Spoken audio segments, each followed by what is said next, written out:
evening, everyone. Thank you so much for joining us tonight. My name is Dalia Tahad. I lead the First Amendment Center at the Muslim Public Affairs Council in Washington, D.C. And it is my great honor to welcome you all and introduce our distinguished guest tonight, the Right Honorable Humza Yousaf, the First Minister of Scotland. Former First Minister. Former First Minister. I mean, just in case they get on the phone to me and ask me to come back. We are deeply grateful to have you here at Georgetown University and share this meaningful conversation together. I'm not going to introduce him because Dr. Nader will, but I'm going to say a few remarks. Former First Minister Yousaf has been nothing short of groundbreaking.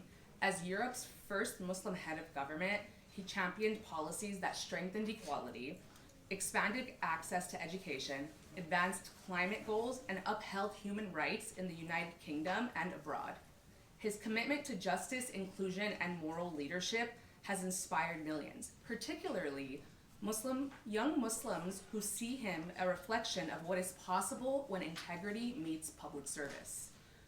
This event marks one of the very first stops in the First Minister's tour across the country, a journey with impact that will engage community leaders, elected officials, influencers, and young change makers. Together, we look forward to broadening our shared mission, empowering Muslim voices in public space, strengthening civic engagement, and protecting the freedoms that allow our communities to thrive. At the Muslim Public Affairs Council, our work centers on defending the First Amendment rights, countering Islamophobia and white nationalism, and engaging policymakers to ensure the nation's institutions reflect fairness, dignity, and equal protection for all. These issues are not abstract. They shape the lived reality of students, families, and faith communities across America every day. In that spirit, tonight's discussion could not be more timely. We are eager to hear your reflections on leadership, representation, and how we can continue building a more inclusive and just society together. And now, it's my great honor to welcome Professor Nader Hashemi, the director of the Center for Muslim Christian Understanding, who will be moderating tonight's panel. Please join me in giving them both a warm welcome. Welcome, everyone. Thank you for coming to Georgetown University. It's a huge honor to be partnering with Impact. It's, of course, an equally big honor to be hosting the former First Minister of Scotland tonight. The format that we agreed upon is that the former First Minister is going to provide some introductory remarks, and then he's going to sit down, we're going to have a conversation, and then we're going to turn it over to the audience for questions and answers. For those of you who do not know him, Humza Yousaf is the former First Minister of Scotland and leader of the SNP, currently serving as a member of the Scottish Parliament for Glasgow Pollock constituency. He was the first Muslim leader of a Western democracy, the youngest person to be appointed First Minister, as well as the first person of colour to hold this office. Born and raised in Glasgow, Yousaf studied politics at the University of Glasgow before working as a parliamentary assistant to the late Bashir Ahmed, the first Muslim elected to the Scottish Parliament in 2007. Humza Yousaf served under his predecessor, Nicola Sturgeon, as Justice Secretary from 2018 to 2021, and then as Health Secretary from 2021 to 2023. He's been a member of the Scottish Parliament for Glasgow Pollock since 2016. Thank you for coming. It's a huge honor. The floor is yours. Thank you. Good evening.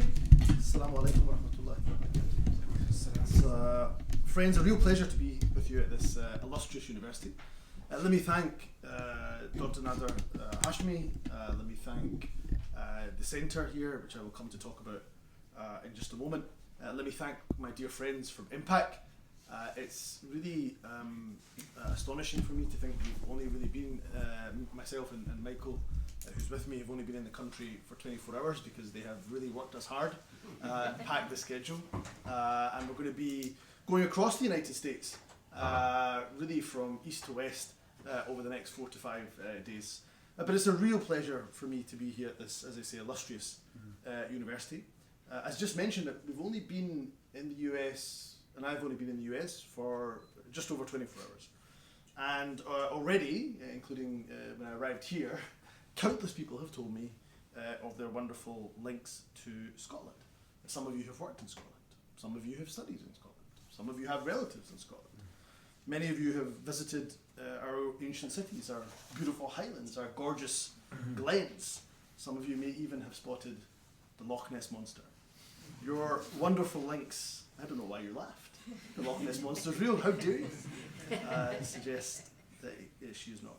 Your wonderful links to Scotland reminds me of the famous and the truthful saying that there are two types of people in the world: Scots and those who want to be Scottish.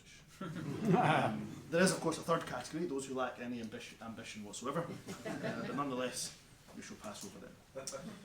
There are many places one may wish to go to speak to the issues of identity, democracy and hope, but there is something really deeply symbolic, I think, about doing so, not only in Washington, but here, in a university founded in 1789, on a principle of faith, reason, and public service. So I'm proud to be here with you as a Scot, one who had the great pleasure of leading his nation. And the history of our two nations, the good and the bad, are inextricably linked, including the very foundation of the United States of America, the US Declaration of Independence. It was signed by many a founding father who had Scottish ancestry, or indeed were Scottish themselves, such as John Witherspoon, who was born near Edinburgh, or James Wilson, who was born near St Andrews.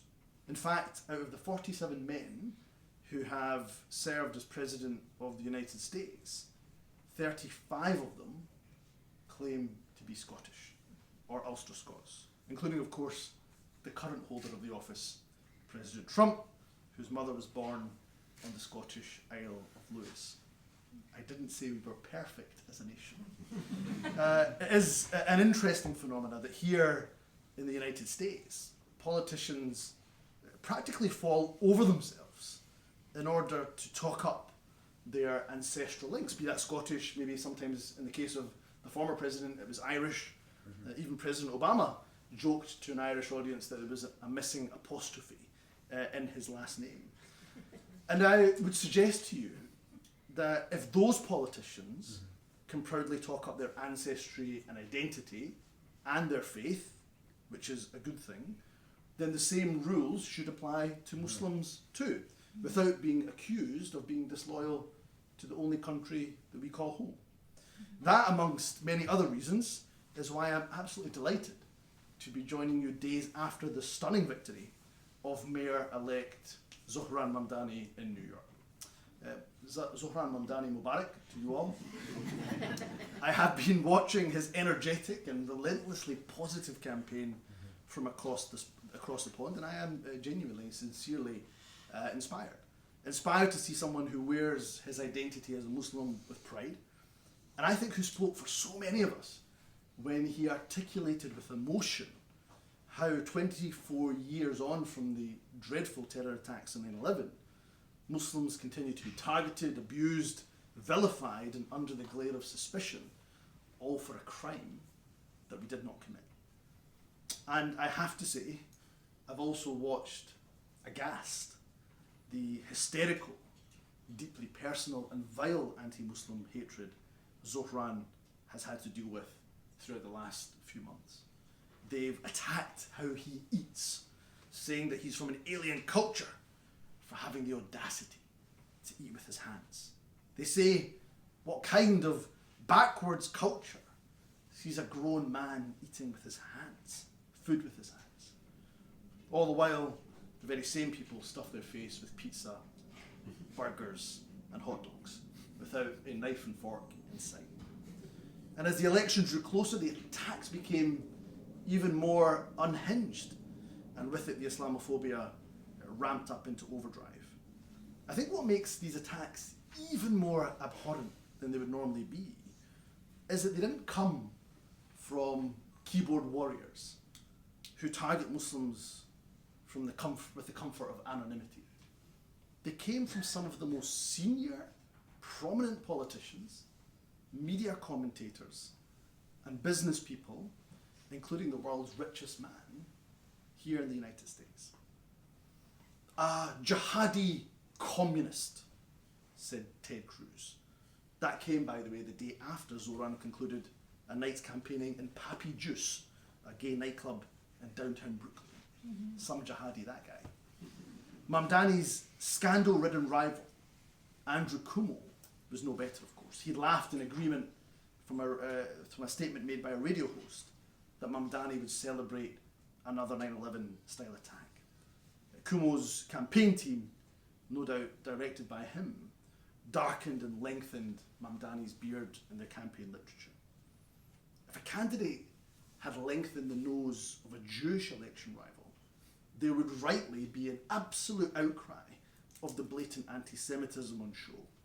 The candidate in question would have to issue a grovelling apology, and it would be the proverbial nail in their political coffin. But not so when it comes to Islamophobia. We live in a world, I'm sad to say, where Muslims are fair game. But despite this barrage of hatred and negativity, I was proud to see Mamdani prevail in New York. And my only complaint I have to say about Zohran is that he speaks far better Urdu than I do. I think Asian mums were sending that Mamdani Bollywood-esque campaign video you've all seen on WhatsApp to their children right across the world, asking us, "Beta, why can't you speak as nice Urdu as Zohran?" On a serious note, virtually every Muslim who has stood for public office in the West has faced the same lazy anti-Muslim tropes. Jihadist, terrorist, Islamist, or go back home, as President Trump said to Ilhan Omar. In my 40 years on this planet, the only people that have told me to go home are racists. And I'm afraid it is the man at the very top, the commander-in-chief, that is setting the tone. Just look at how vile his comments have been against people like Ilhan Omar, Zohran Mamdani, and Sadiq Khan. And I can't quite put my finger on what it is that annoys the president about progressive Muslim black and brown politicians who happen to be immigrants or the children of immigrants. But I just think there's something in there. So whether here in the United States or across the Atlantic in the United Kingdom, each and every single one of us that has stood for public office has been accused of being a terrorist sympathiser, being a fifth column within our own communities, or having a loyalty to another country other than our home. And we can witness in plain sight the phenomena that I call Schrodinger's racist. You see, Schrodinger's racist, on the one hand, demands that Muslims integrate. You must integrate. You must be involved in our societies and our communities, they cry. And then, when we take part in elections, the ultimate expression of integration in a democratic nation, and we win because we happen to be so popular and charismatic, the very same bigots cry that you've infiltrated society, so we can't possibly win. It's almost as if they have an ulterior motive. We now have Muslim mayors in both London and New York, the biggest cities in the UK and US respectively. Now, if that isn't integration, I don't know what is. But you see, Sadiq and Zohran were not elected because they are Muslim. They're elected because they chose to run a campaign energized by hope, talking about the power of the collective, not just the individual, by running on quite a bold and radical agenda and being unapologetic for it. And instead of pandering to the far right, like so many other politicians do, they railed against it. And as a result, they won. And I think there's a lesson there for progressives on both sides of the Atlantic. Hope can triumph over fear. Being unashamed to say that yes, diversity is our strength. And virtually every study under the sun tells us that migrants to the US and the UK and their children contribute far more than they take. They contribute to our academia, to our culture, to our art, to our business, to our cuisine. Thank God for it. We need politicians of courage who stand up for the beauty of our multicultural nation. They don't denigrate it. They don't look for what is the easy scapegoat. But you know, as Muslims under attack, we cannot afford to be passive. So my message is one, yes, of hope, but also a rallying cry. I'm tired of mourning. I'm done with complaining. I've had enough of the self-pity. If you're worried about the state of the world, then get up and do something about it. Surely the lesson from Mamdani and others is to mobilize, to organize, and use the God-given talent that you have been blessed with to change our condition. Write your own stories. Don't let others narrate it for you. Look, I've been blessed throughout my political career to travel the world. During that time, I've met with Muslim communities all over the globe, from east to west, north to south. We're 1 billion, 2 billion strong and growing. As mentioned, we have politicians in positions of real power, from London to New York. So why is it we still feel so weak? You see, the battle for justice is not only fought at the ballot box, but also where the world's conscience is breaking. And no more can this be true than in Gaza. President Trump travelled to the Gulf during his first foreign visit as president in his second term. There he was promised close to $1 trillion worth of investment, even gifted a plane. And yet, just across the border, we couldn't get a single loaf of bread into Gaza. Not a single loaf of bread into Gaza. For shame. Over 2 years, we've witnessed the world's first ever live stream genocide. Over 20,000 children killed. More than 70,000 people killed, with the UN estimating almost 70% of those killed and murdered being women and children. Every single hospital in Gaza bombed. Every single school bombed. Refugee camps, UN facilities, critical water infrastructure, all bombed. More media personnel, including journalists, have been killed in Gaza than all other conflicts since the Second World War combined. Combined. And all of this happening in plain sight.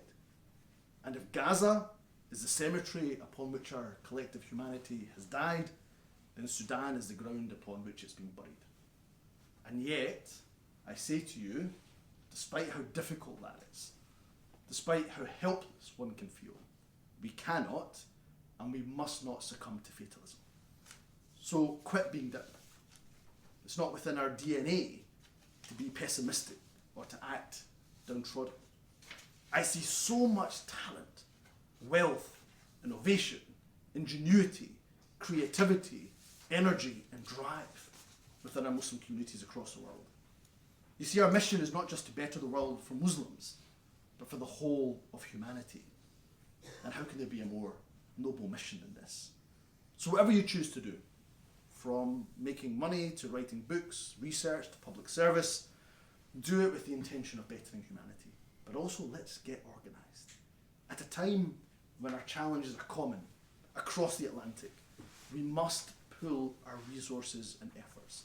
That's why I've been calling for a transatlantic alliance made up of Muslims and our allies to tackle the rising tide of far-right hatred that is poisoning our societies and our discourse. We need good people, rooted in ethical values, inspired by the common good, rising through the ranks of public service, media, business, and entrepreneurship. So let's work together to nurture the next generation and provide the support and, yes, investment that the current crop of leaders require so they can stay true to their values and work towards a better future for our collective humanity. Because it is that collective humanity that we should never forget. I am really pleased to be speaking here at the Al-Walid Centre for Muslim-Christian Understanding.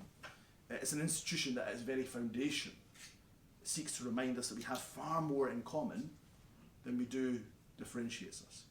And it's a lesson we could do well to remember. That it's arguable, and you could argue this if you want afterwards with me, but it is arguable that it is because of the kindness of a Christian king that Islam could grow 1400 years ago. When Muslims in Mecca were facing persecution, many of them went to seek sanctuary in Abyssinia under the rule of the Negus, a Christian king. When the idolaters of Mecca caught wind where the Muslims had fled, they followed and demanded their return. And in the royal court, the Negus, the Najashi, heard from both sides, and it was the cousin of the Prophet Muhammad, peace be upon him, Jafar ibn Abi Talib, who recited the opening verses of the chapter Mary from the Quran. Upon hearing these verses, it's reported that the Negus, his beard became wet because of the tears that he cried, and he promised Muslims protection. And from there, Our religion then grew, and to this day we stand 2 billion strong, a quarter of the world's population. It is that lesson of empathy and kindness of the Negus, a Christian king, who spoke and acted with truth in the face of extreme pressure, that we must never forget.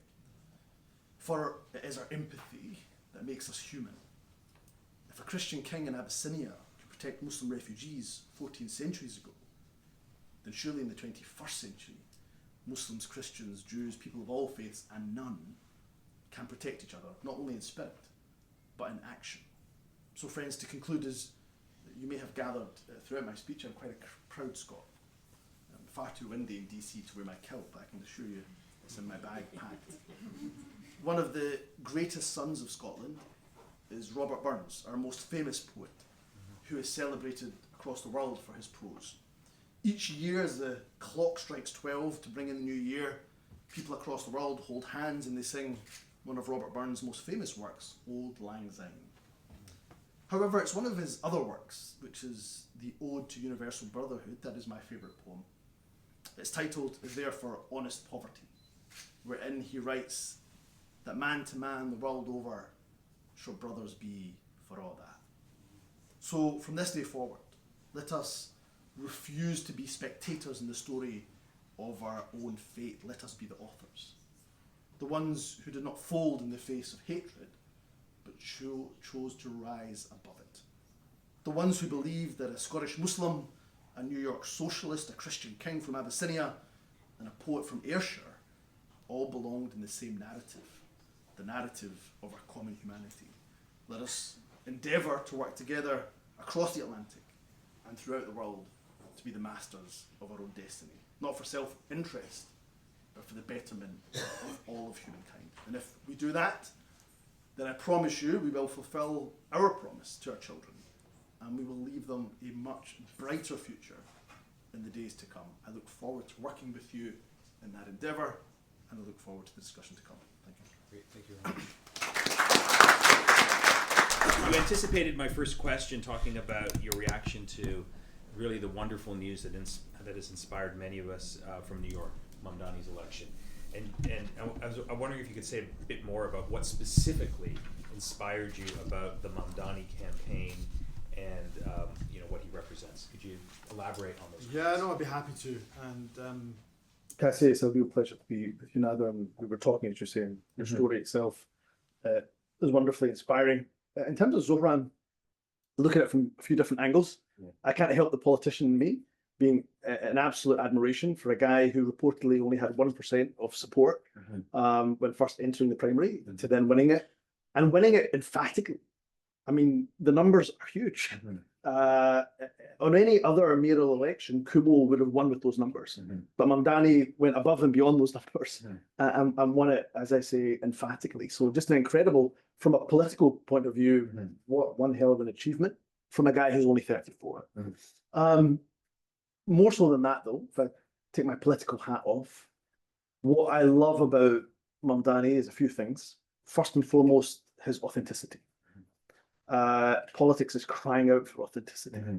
We have so many people who, through the word salad answers that they give, through their incoherence, through their inability to answer the most basic questions with a straight answer, people are losing such trust. And then you have somebody like Mamdani who's authentic. And why is he authentic? This is the third reason why I like him so much, and my reaction is so positive towards him, is that he's unapologetic about his principles. They accuse him of being a democratic socialist. Yeah, I'm a democratic socialist. You believe in justice for Palestinians. Yeah, I believe in justice for Palestinians. And unapologetic about who he is and his principles. And even when that comes under attack, he stands firm and doesn't waver. So I'm really excited to see what he does. Look, I'm worried for him too, because I'm somebody who came into government aged 27, took on some tough roles. I say I took on, I didn't really have any choice. I was given them, and you do as you're told. But I was health secretary in the midst of a global pandemic. First minister when my in-laws were trapped in Gaza for 4 weeks. I mean, this is, leadership is hard, and governing is hard, and the weight of expectation from people is really difficult. And if you think the attacks on Zohran were really nasty as they were during the contest, you ain't seen nothing yet. Right. Because the full weight of the establishment will come to rain down upon them over the next 4 years. And so I think it's incumbent on good people, and I would also say incumbent on the Muslim community, given that he's from that community, to provide him with the necessary support that he requires in the next few years, whether you agree with everything he says or not, to make sure that he's a success for the people of New York. Yeah, very good. So you talked about the scourge of Islamophobia and how it was very much a big part of Mamdani's campaign, you know, your political career. I'm wondering about a comparison across the Atlantic in terms of the themes of Islamophobia.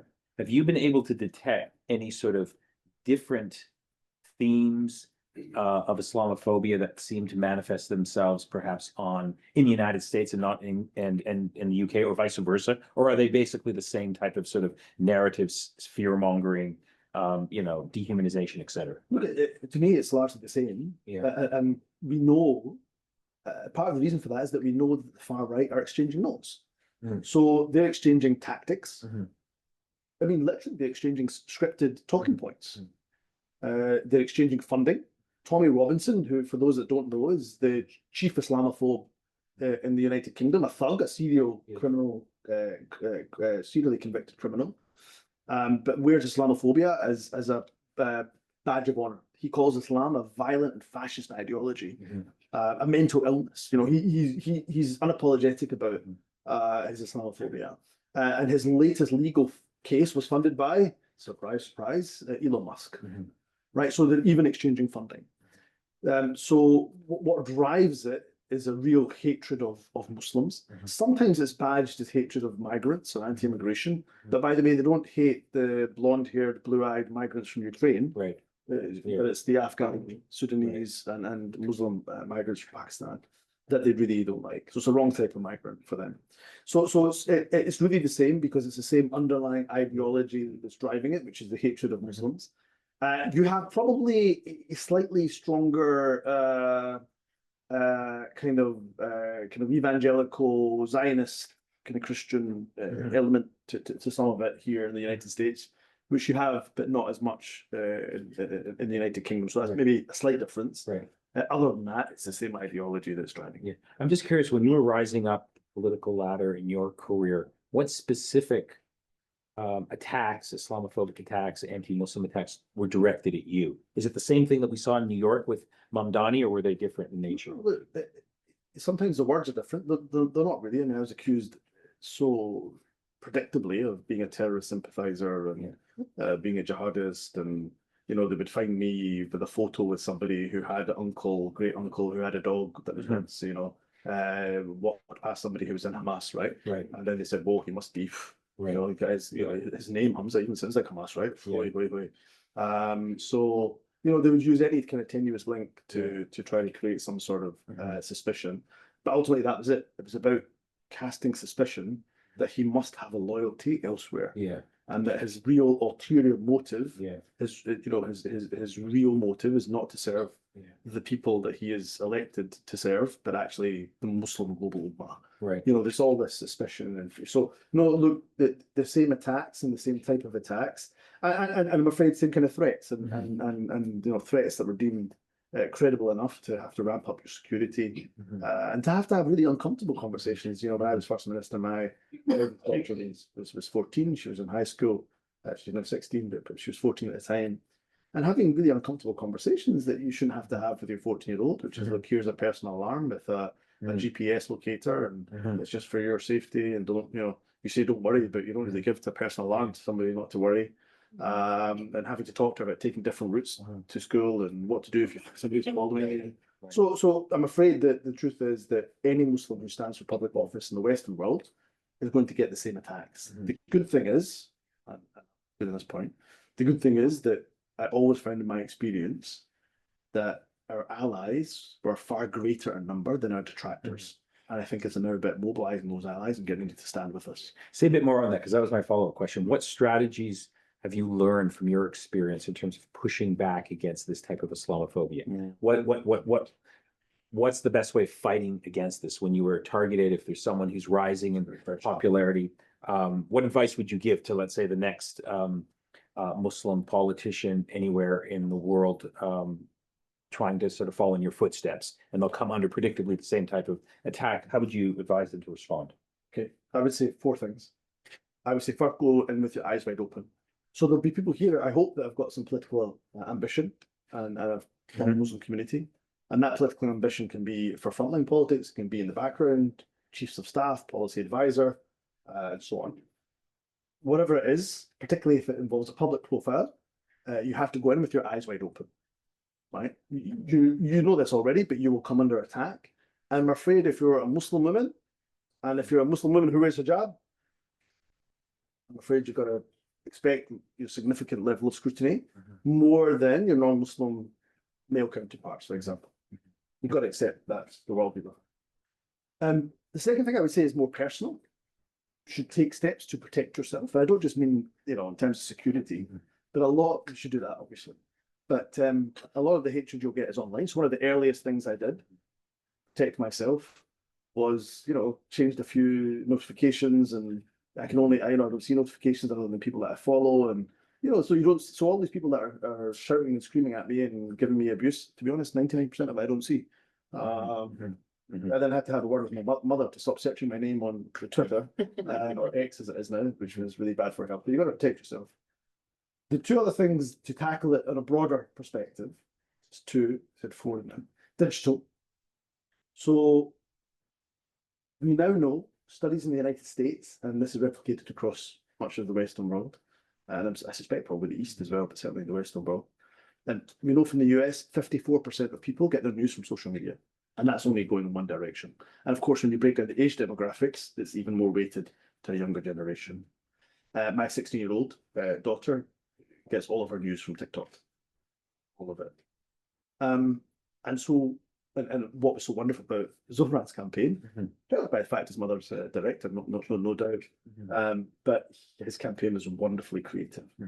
And I think as a Muslim community, we're having these conversations, myself and Impact, we've got to say to those who, particularly those with deep pockets from our community, yeah, sure, look, build the water wells in Pakistan or the orphanages in Syria. These are important projects. I'm not dismissing them. But a portion of your wealth, you should invest in the people here in your country. And you should invest part of it, also in the digital space. Because we are being completely outgunned, outmaneuvered, and outpaced by the far right. If I give you one example from the UK, Nigel Farage, who, by the way, has made a living out of anti-Muslim attacks, calling Muslims in the United Kingdom a fifth column who are here to kill us. It's one of his comments. He has more TikTok followers than all other 650 MPs combined, including all the members of the government and the Prime Minister. So why are we not in that space telling our story in a really creative way? And the last thing is allies, which I've mentioned already.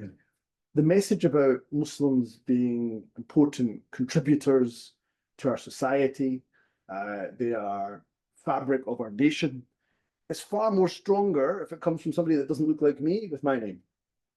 How much stronger would it be if it came from a UK perspective, from the captain of the English, Scottish, Welsh, and Northern Irish football teams, all standing together, all white men who are role models in their country, young boys in particular, and young girls, but young boys and girls. In fact, you get the women's team captains as well, looking up to them, saying Muslims are an integral and vital part of our community.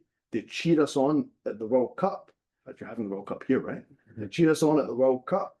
They're our biggest supporters, just like anybody else, and we're proud to have them as fans of the home team. Like much more powerful, right, than Humza Yousaf standing there and lecturing people about Islamophobia. So we've got to build that network transatlantic of allies to stand with us. Let me play devil's advocate and ask you a question. So what's happened to you, what's happened to Mamdani in terms of the attacks have been horrific, grotesque. They should be repudiated. But viewed historically, someone will say the following. How do you think the first Black person who ran for public office was treated, say, in the United States, or the first Jewish person, or the first Irish Catholic, or the first Italian. They were subjected to very similar, if not worse, ridicule, defamation. This is the price that just has to be paid by minority groups who are trying to assert themselves. And so what's happened to you and Captain Mandani, historically speaking, is not really anything distinctive and unique. Yeah, but I refuse to just accept that hatred is the norm. Whether it's for Mamdani or whether it's for anybody else that's going into political office. I refuse to accept that just because it happened in the past, Right. that we have to accept it has to happen in the future. But let me also give a second counter to that, which is I was doing some research for an article that I'm writing, and I was looking over some particularly European publications and more specifically German publications in the 1920s and 30s. And I'm afraid to say that the language we hear about Muslims today is hauntingly reminiscent of what was said about Jewish people in Europe in the 1920s and 30s. To give you two examples, there's a headline in a German newspaper that says Jews are raping our children. And then think of the discourse that we're having in the United Kingdom about so-called grooming gangs, of which, by the way, they exist, grooming gangs. But to suggest, as the far right do, that every sexual offender virtually is a Muslim or Pakistani, of course, is far from the truth. And the second headline was, and this was literally the headline, Jews are taking Christian jobs. And I think of the discourse that's being said about Muslims and Muslim migrants in particular. And so when hate goes unchecked, the consequences can be devastating. And I refuse to be somebody who just says, well, you know, that's what it was like for the first black mayor, and therefore it's going to be like this for Zohran. He's got to just accept that Ted Cruz can call him a jihadi communist. And that dog whistle that sends in a time of political assassination, both in the UK and US. In the UK, two MPs, Joe Cox, David Amos, being killed, stabbed to death. And of course, you've had political assassinations, not just of politicians, but of those who speak out on the conservative and the more progressive and liberal side, as we've seen over the last few months, unfortunately. So, no, I refuse to accept just because it happened in the past that it must be this way, thus in the future.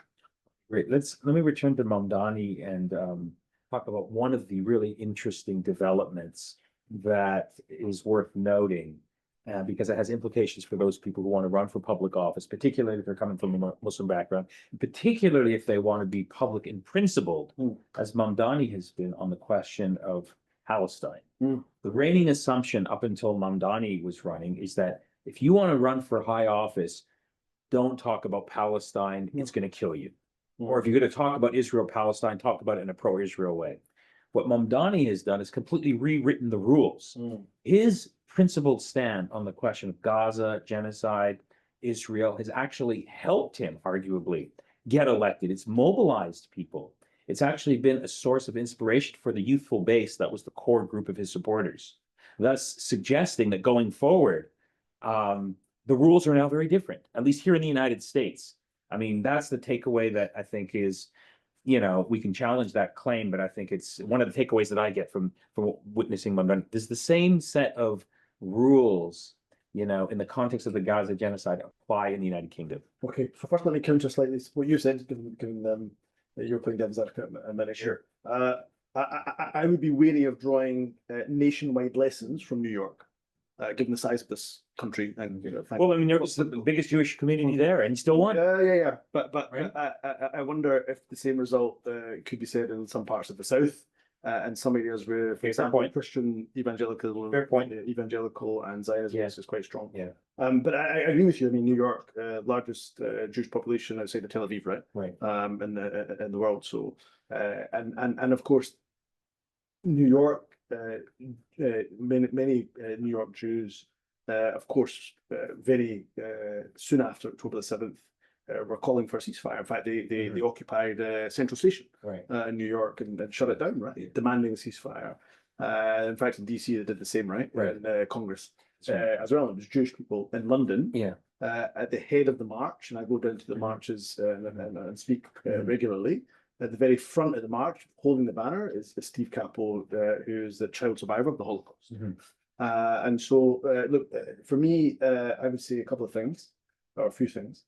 One, I agree with you. Absolutely rewrote the rule book, and I'm pleased because I think it will give other people confidence to do the same. And that is an incredible service that he has done to the people actually of Palestine let alone for others who are going to come into public office after him, not just Muslim, but others who feel that injustice. The other thing I would say is things have absolutely changed. I was looking at a study that was showing that those under the age of 35 in the United States, 6 out of 10 have a pro-Palestinian view in the United States. Incredible. And the fact that he did it unapologetically, I think is a great marker of strength, because what he had done, this goes back to my authenticity point, is you can tell he authentically believes it. He authentically, absolutely believes in international law that says that should Netanyahu step foot in New York, he should be arrested because there's an international criminal court arrest warrant for the man for war crimes. And you can see that was authentic. And I hope it gives the Democrats, a party that frankly was withering on the vine, but people like Mamdani, AOC, Sanders, a few others are helping to breathe life into it. I hope the Democratic establishment, that the penny drops for them, that actually they need to be a bit more bold, a bit more radical, not just on the issue of Palestine, but actually the domestic agenda too. So, look, I want to give this audience a chance to weigh in, but I have so many questions. But I want to ask you about the big question that you've referred to, and I think we need to keep talking about it because it is a watershed moment in our lifetime in human history in global affairs, and that, of course, is the genocide in Gaza. It's not going to go away. It's temporarily paused right now. You've been very outspoken, very principled in sort of speaking out against the genocide in Gaza. Now we have a U.S.-backed peace plan. Some people are saying that, here in this country, both political parties, even though they don't like Trump, they're giving him credit. Look, Muslim countries issued a press release. 8 Muslim countries, some of the most prominent ones, and I'm quoting from the press release, praising Donald Trump for, quote, his moral leadership and sincerity. The argument is this isn't a plan that has been cooked up in Israel or in the White House. This is a global plan that has international support, including from Muslim countries. And as we speak, they're actually drafting a resolution in the United Nations to validate and legitimize Trump's plan for Gaza.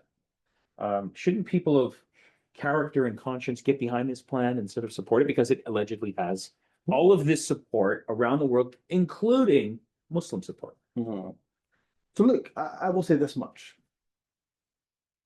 Like him or loathe him, in less than a year in office, he's at least managed to get 2 breaks in the violence and the genocide, which was more than his predecessor managed in the year before. Right.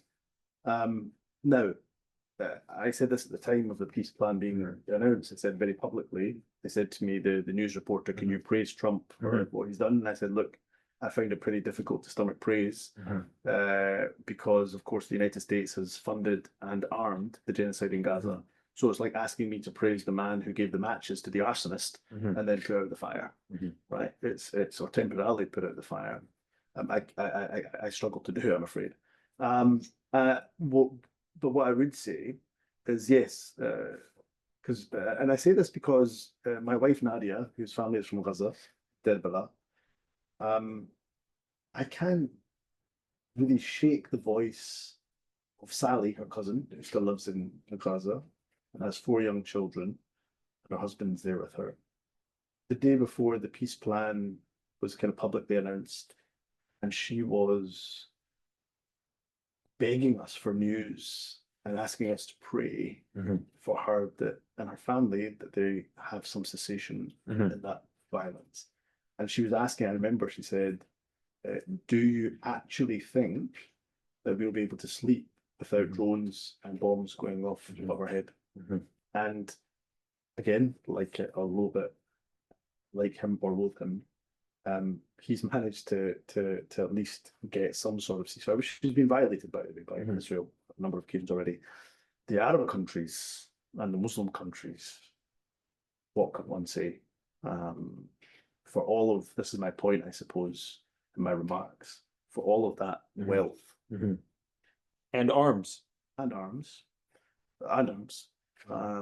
but certainly for all of that wealth, so-called power, I mean, not being able to get a single loaf of bread into Gaza is something that every single one of them and us, to be frank, should be ashamed of. Mhm. And look, I'm proud of being a practicing Muslim, and I'm very proud of my faith. You know, I was First Minister when October 7th happened. Mhm. My parents-in-law were there. I was the first European leader to call for a ceasefire on October the 10th, so only a Mhm. few days after, because I knew what Israel's retaliation was going to be like. And I have to say, even my worst nightmares, I didn't think it was be as bad Mhm. as what we witnessed, but I knew it would be bad. I knew thousands would be killed, and many children. And most, if not all, of my advisors told me not to do it. Said, look, we're totally out of step with the Europeans, our Western allies. Not only are they not calling for a ceasefire, Mhm. they're actively saying there shouldn't be a ceasefire. Right. And if you do this, you kind of take us out of, the fold of, Mhm. of our Western allies. And I remember kind of reflecting on it that night, and saying to my wife and event, I know that one day I'm going to meet my maker, Mhm. and there's just no way on earth Mhm. I can sleep ever again, not calling for peace or ceasefire, Mhm. and knowing that one day I'm going to meet my Lord. Mhm. And I don't know. I'm not pretending to be pious or saint in any way, shape, or form. But I just genuinely don't understand. Mhm. If you're even got a modicum of faith, Mhm. an iota of faith, then how on earth they can sleep at night, Mhm. having done so little when a genocide is taking place right on their doorstep.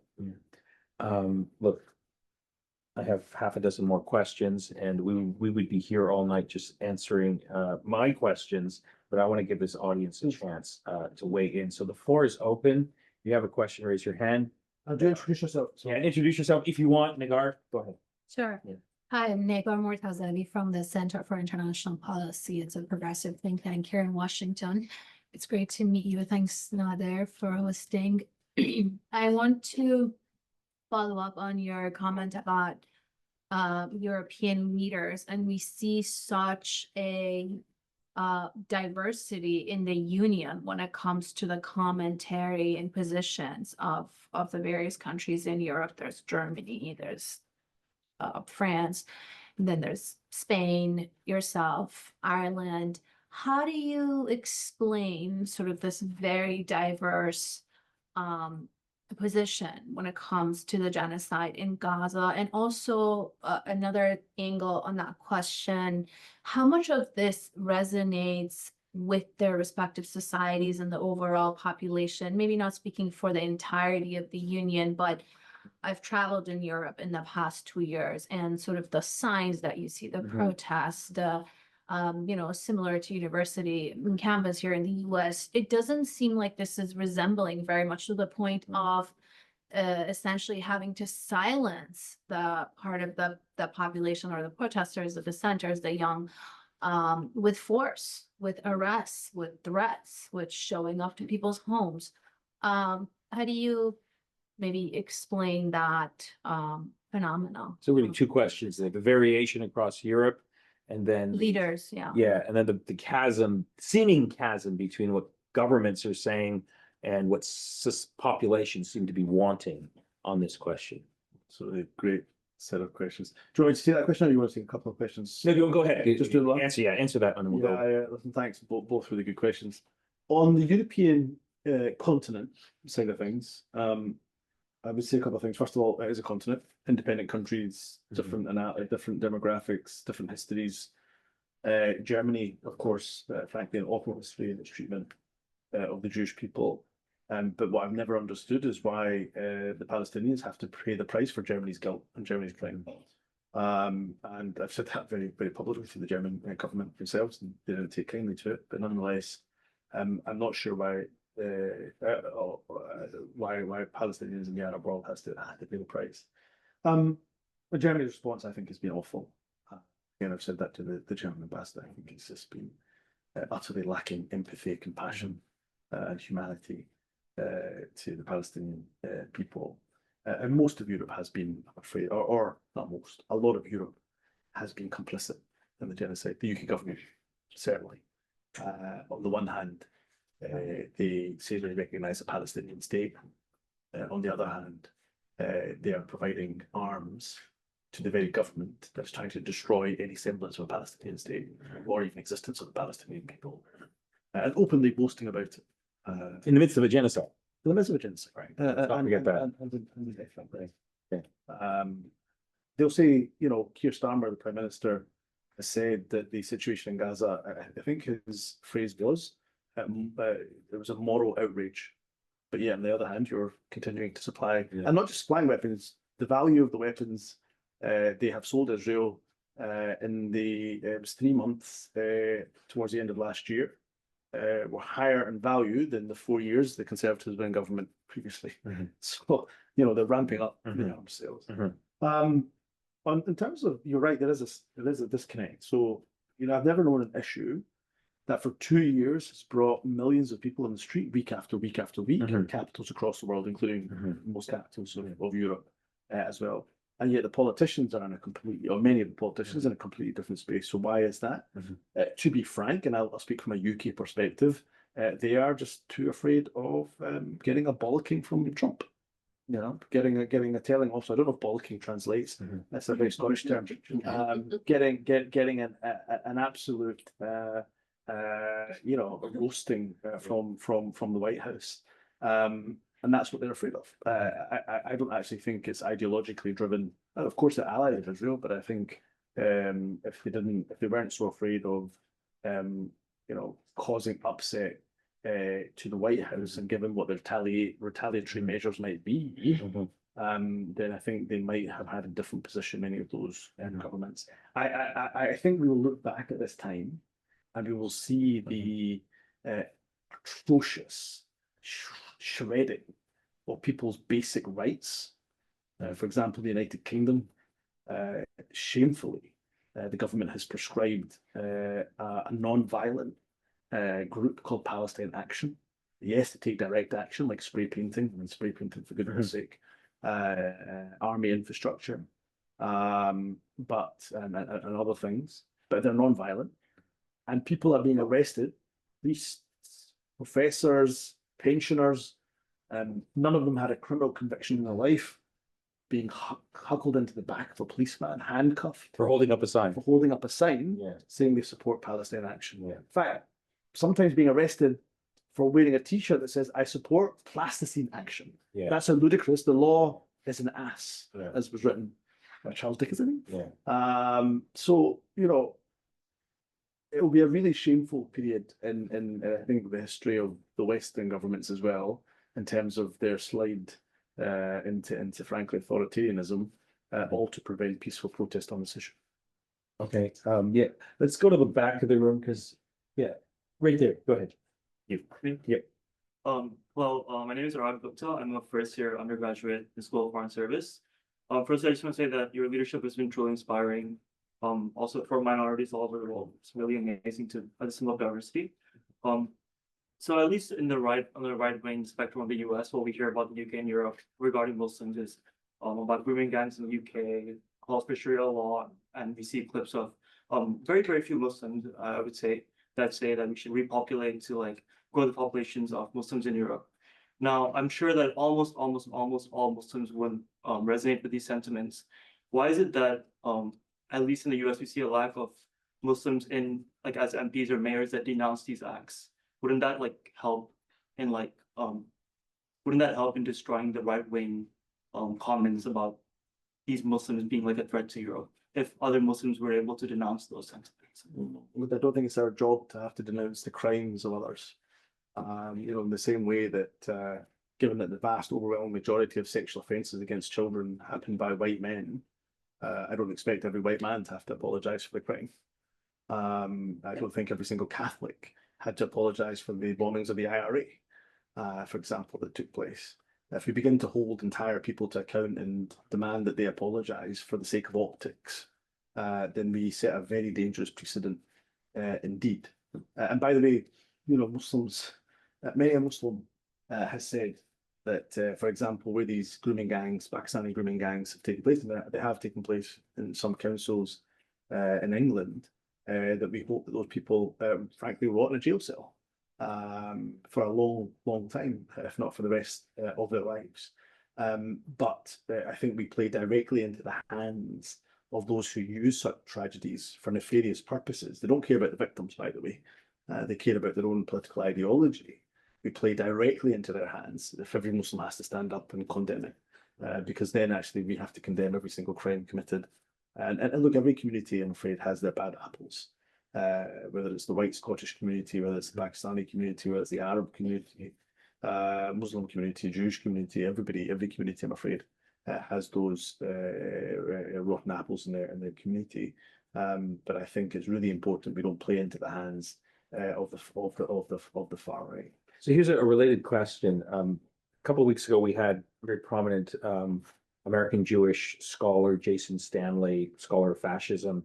And he's been very vocal in saying that, look, American Jews, Canadian Jews have to condemn what is being done in the name of Judaism or Jews in Gaza. We have a moral responsibility to speak out and condemn it. And, you know, it would be great if people did that. Great if people just condemned any act of violence.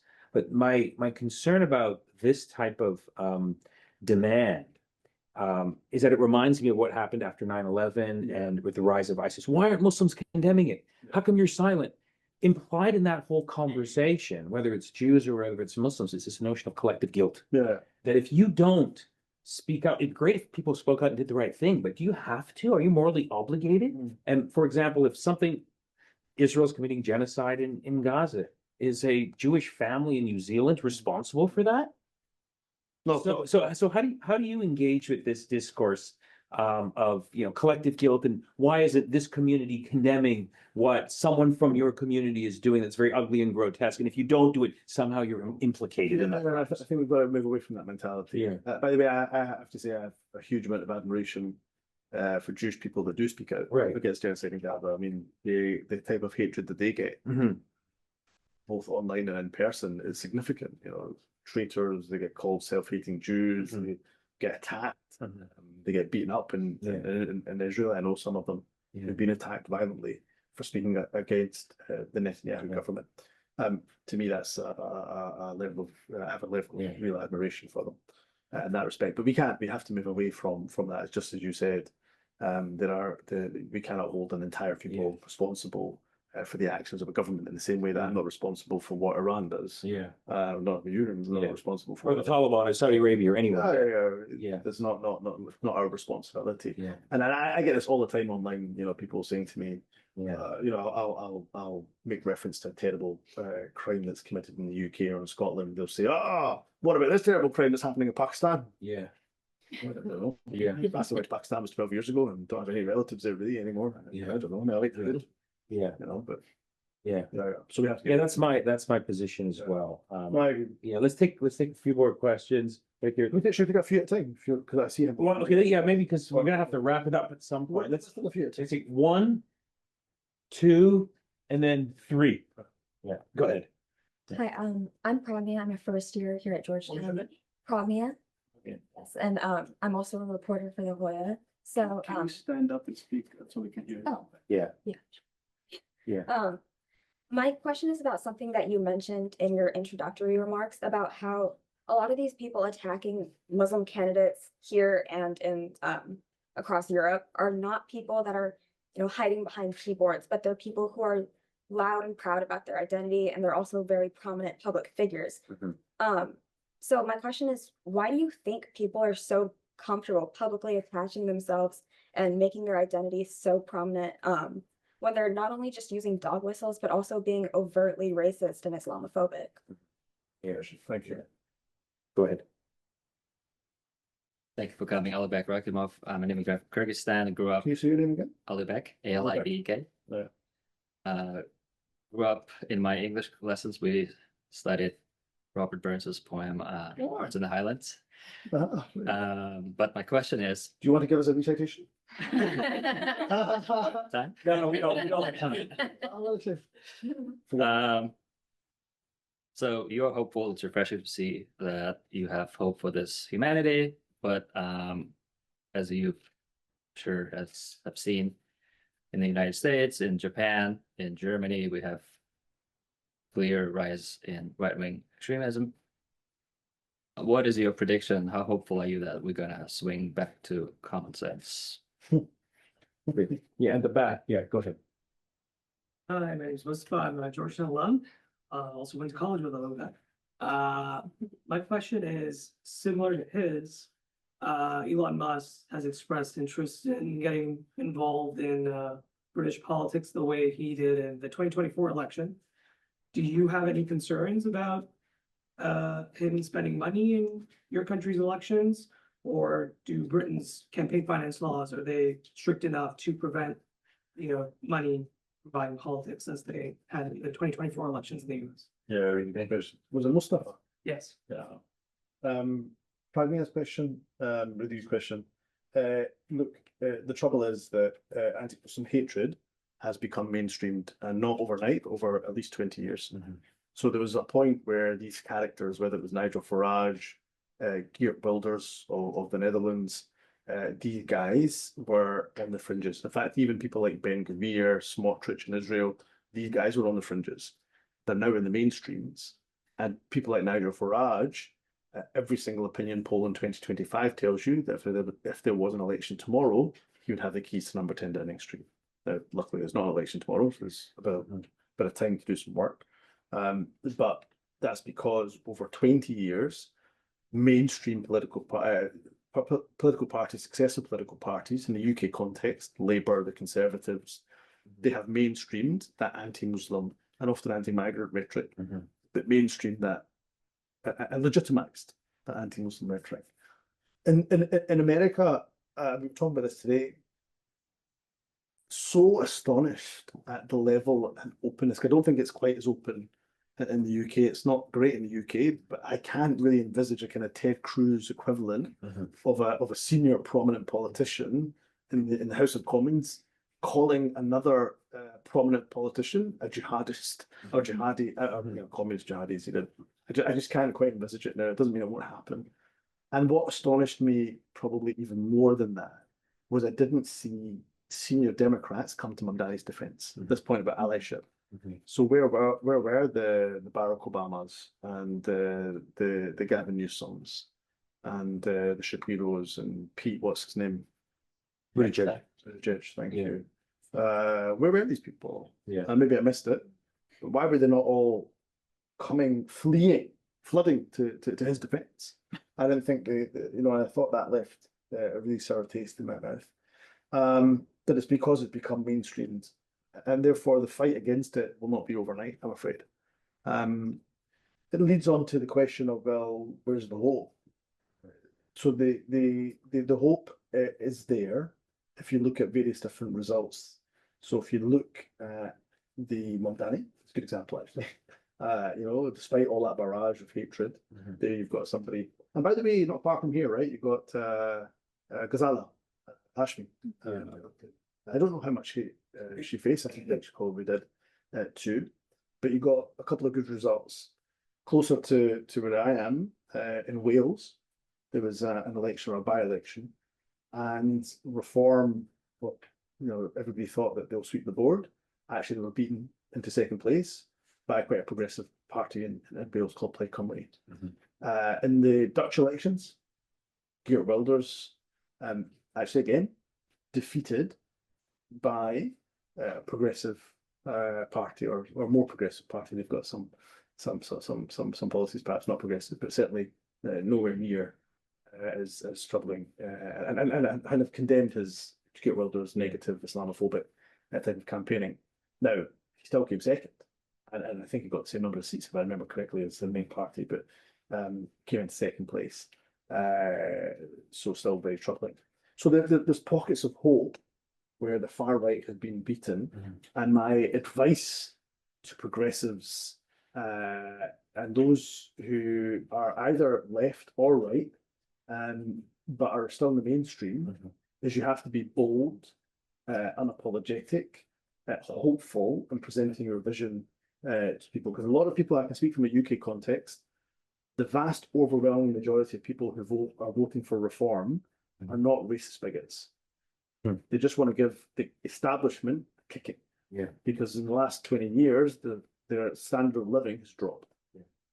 And they've had Labour and they've had Conservative, and they say a plague on both your houses. We've had you both. You've not done well enough. We've got less disposable income. Our weekly shop costs far more than it did before. Our energy bills have gone up. Our mortgage has gone up. Affordable housing doesn't exist. Therefore, a plague on both your houses. And I'm going to go with that guy. So we've got to present what the hopeful alternative, which is what Mamdani again did. Almost Mustafa's question. Yeah, look, I am worried about it. Elon Musk. Yeah, I suppose he's kind of real life modern day Lex Luthor, really. He kind of, wealthy individual, clearly very smart, very intelligent, but he uses that kind of wealth and talent that he clearly has for the most nefarious purposes. They often say about Elon Musk, you can take the boy out of apartheid, but you can't take apartheid out of the boy, right? I mean, he is clearly aligning himself and has done with white supremacist movements across the world, including here in the United States. So am I worried about it? Yes. We do have stricter campaign finance kind of laws than you have here, but I'm afraid for people that are billionaires, they can often find ways of getting around most laws and regulations, in my opinion. There's an article out today that tells us the least surprising news in the world, which is that X really pushes far-right accounts and British far-right accounts, which is evident. I mean, anytime I open X, Tommy Robinson's stuff is all over my feed. And so that, unsurprisingly, I don't follow Tommy Robinson, but his stuff is all over my feed. So I am deeply worried about it, but I'm also very encouraged by some of the work that's been done like with Impact, the Impact are doing to try to tackle some of this online hatred. But it's why I said, I think in response to one of Nader's questions, is we have to invest in the digital creativity of our community and talent. What my 16-year-old daughter can create in 3 minutes take me about 3 weeks. And so we've got to start arming our young people with iPhones, upskilling them, giving them the digital capability to create content that helps to not just tackle the narrative, so it's not just reactive, but proactively tell our story. We're going to take one more question and then we have closing remarks from Harris. So if there's one more question, here at the front, I saw your hand. Yanni, just take the two. Okay, two. I saw one, two, and then we'll go to you, Harris. Go ahead. Oh, me too? Yeah, Oh, back to back. Assalamu alaikum. Yeah, so What do you suggest we do when you have one political party that generally plays by the rules, and then the other political party which seems to bend every rule in its favor? How do you deal with that? Because the underlying assumption is that we're going to all play by the rules and may the best party win. But when one party seems to break them, what does one do? Yeah. Correction. Hi, my name is Jasmine. I'm a master's student here. Thank you so much for taking the time. What you said about needing more Muslim young people involved in politics kind of stuck with me, because I feel like for me, that's something that I go back and forth with, because I tend to put humanitarianism first, and it's really hard for me to grapple with the thought of having to put national interest first in my career, especially right now. So I'm interested in your personal experience with Scotland and having to put your national interest first. Very good question. On the rules, breaking the rules, and that's a stretch of kind of alluding to one faction being Republican, but Trump and the MAGA movement, and seeming to break the rules. And we were talking about this. I mean, it's astonishing that in any other given time, if the president of the United States said, "Oh, I don't know the guy I just pardoned. I don't even know really what he's about." And by the way, he just happened to do lots of crypto deals with the family. I mean, in normal times, there would be an investigation and there would be consequences for that. But we're not living in normal times. Look, I don't actually, but if I go back to the actual election itself, Kamala Harris versus Trump 2024, feel free to correct me if I'm absolutely wrong on this. I don't really think Trump, I can't see any evidence of Trump breaking the rules. I can see him, being maybe steering close to the wind and certainly being very robust and direct. But I'm afraid what we had with Kamala Harris was, and okay, you can argue she wasn't given enough time and so on, but what you had was a lack of any vision, You had inauthentic communication, a complete complacency, and somebody who knew what she was against, but nobody knew what she was for. And with Trump, I think you actually had, the opposite. You had somebody, whether you liked it or loathed it, who absolutely knew what he stood for, unapologetically, was authentically himself. He didn't pretend to be something else. Communication, coherent, incoherent, you can argue. But he was able to mobilize his base behind his vision. And so I think there's a lesson for those who are progressive, and there's a lesson from Zohran and others, which is you've got to be bold. I think you've got to be radical.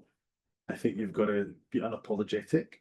I think the old political orthodoxy is out the window, and people are crying out for some hope. And I think For authenticity, as you said earlier. absolute authenticity.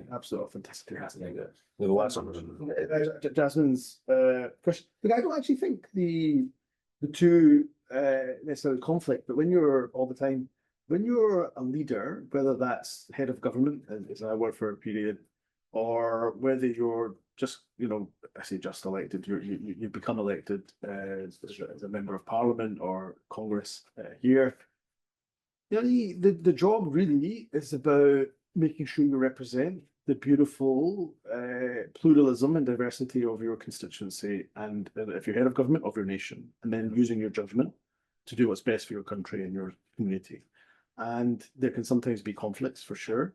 And what I would say, for example, not that Zohran needs my advice, he's done very well without my advice. But if I was to try to give some advice, is make sure that the people around you, you've got people that you trust, and you trust their instinct, and that will be absolutely upfront with you about what that instinct is, whether it's the right thing to do or the wrong thing to do. And surround yourself by good people, because I don't care how good a leader you are, you do not have the answers to everything. In terms of the national interest and the humanitarian, look, I would just I'll end on this point. If you're Muslim in this audience and you're thinking of going into politics, despite everything I've said about the kind of hatred and the rise of Islamophobia, my strongest advice would be to do it. Now, it doesn't mean you have to do it straight away. If you want to make some money in legal career or foreign service or whatever else, and then you want to come back to politics, sure, whatever, it's your life, not mine. But I would really encourage you to do it, because for all of the dark arts of politics, to me, if we get it right, it is the most transformative profession and vocation in the world. Instead of carping from the sidelines, you're able to make that change. And sometimes that change will be incremental, but as you rise through the ranks, perhaps it'll be more transformative. And so look, if I can ever be of advice, as somebody who's kind of 20-year political journey in the behind the scenes and also at the forefront, if I can be of any assistance, please don't hesitate to get in touch. I feel like it's a duty of mine, a responsibility, and a manner, as we would say, to have to share that knowledge, what I've done right, but perhaps more importantly, the things I got wrong as well. And as we end, I hope you'll continue to keep me and my family in your prayers. It's been a great pleasure and honour for me to address you at this prestigious centre, at this prestigious university. So thank you for being here. We have final closing remarks from Paris, but please join me in thanking Humza Yousaf for being here.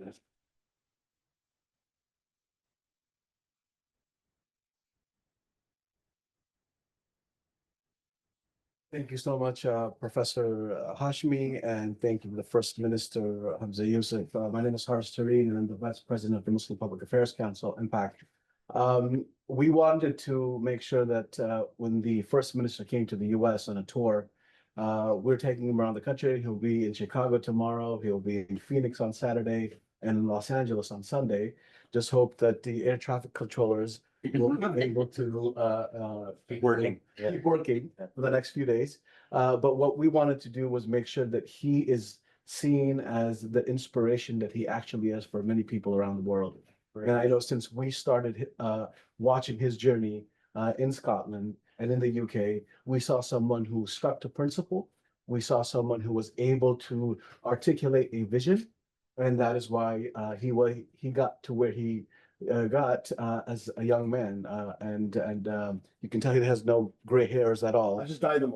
Yeah, so that's quite inspiring, especially for all of the young people who are in this room and for all of us. And our role at MPAC is to continue to highlight people like him around the country, here in the US and around the world, to make sure that their voices are uplifted, that their stories are told, and that they are an inspiration not only to American Muslims, but they're an inspiration to Americans and our allies and our neighbors.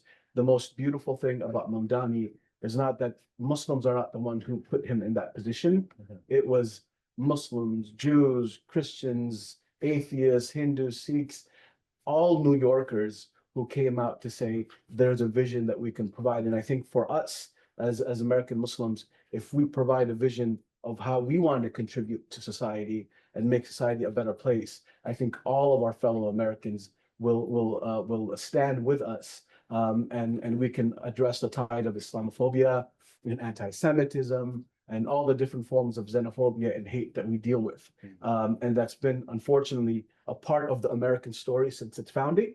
America has been a place that requires us to fight, to stand up for our rights, but also stand up for our neighbors' rights. And I think those are things that we at MPAC espouse. And thank you, Georgetown and the Center, for partnering with us. And we hope to continue this partnership moving forward. Thank you again.